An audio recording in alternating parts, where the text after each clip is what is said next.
আমি যখন আমার মালিকের সামনে দাঁড়াবো, তখন যদি আমার মালিক আমাকে জিজ্ঞেস করেন, এরে হাসান জামিল, দুনিয়ায় তো তোরে চোখের এই নিয়ামতটা দিছিলাম, তুই তো এই নিয়ামত ভোগও করছস, এখন আযাবটা একটু বাড়ায়া দেই, তো আমি কি জবাব দিব?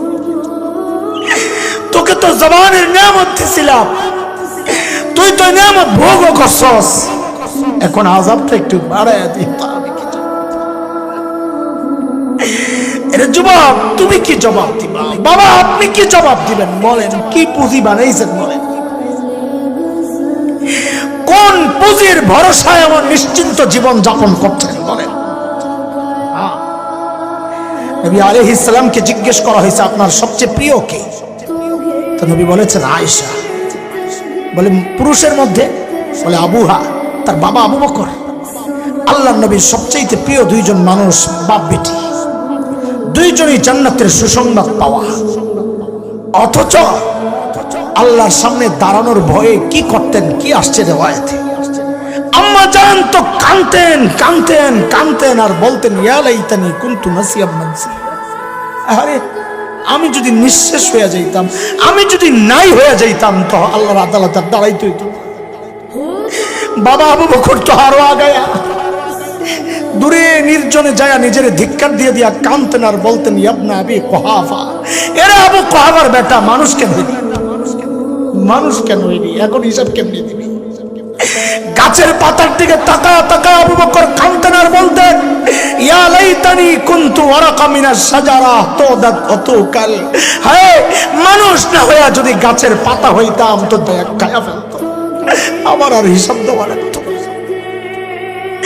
এমন চিন্তা হওয়ার কথা তো আমার মতো জালিমের, অথচ আমি তো বটেই।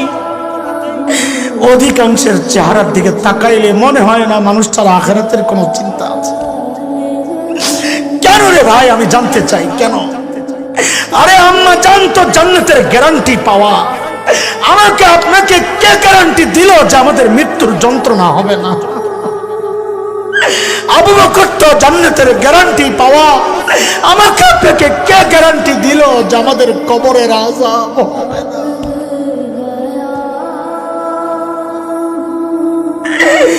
কে গ্যারান্টি দিল বলে? কোন ভরসায়, কোন পুঁজির ভরসায় এইভাবে নিশ্চিন্ত জীবন যাপন করছে? পুঁজি যে নাই তা না, পুঁজি তো আছে, পুঁজি আছে, আছে গুনাহ গুনাহ গুনাহ। চুল পাইকা সাদা হয়ে গেছে, গুনাহ ছাড়তে পারি না। দাড়ি পাইকা সাদা হয়ে গেছে, গুনাহ ছাড়তে পারি না। কবে ছাড়বেন জানতে চাই। আরে মালিক যেন আমাকে আপনাকে ডেকে ডেকে জিজ্ঞেস করতেছেন সূরা হাদীদের মধ্যে, আলাম ইয়ানিল্লাযীনা আমানু আন তাখশা কুলুবুহুম লিযিকরিল্লাহ। ওরে ইমানদার, আল্লাহর ভয়ে তোর অন্তরটা কেঁপে ওঠার সময় কি হয় নাই? যুবক তুই ভাবিস না আল্লাহ তোকে চুল দাড়ি পাকা পর্যন্ত সময় দিবেন না রে বাপ না। কত বাবাকে দেখলাম সন্তানের লাশ কাঁধে নিয়ে যাইতেছে। আরে কার কখন ডাক চলে আসে কে জানে?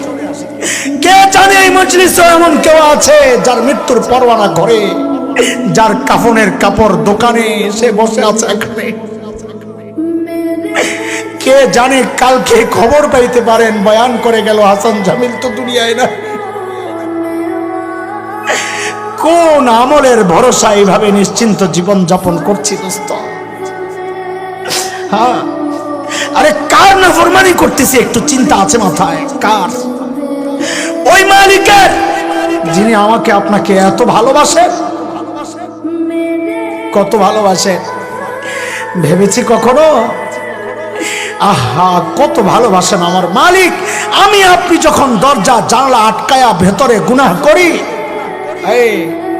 ভেতরে গুনাহ চলতেছে, আর আমার মালিক দরজার নিচে দিয়া বাতাস আর অক্সিজেন পাঠাইয়া দেন যেন আমি ভিতরে মরে না যাই।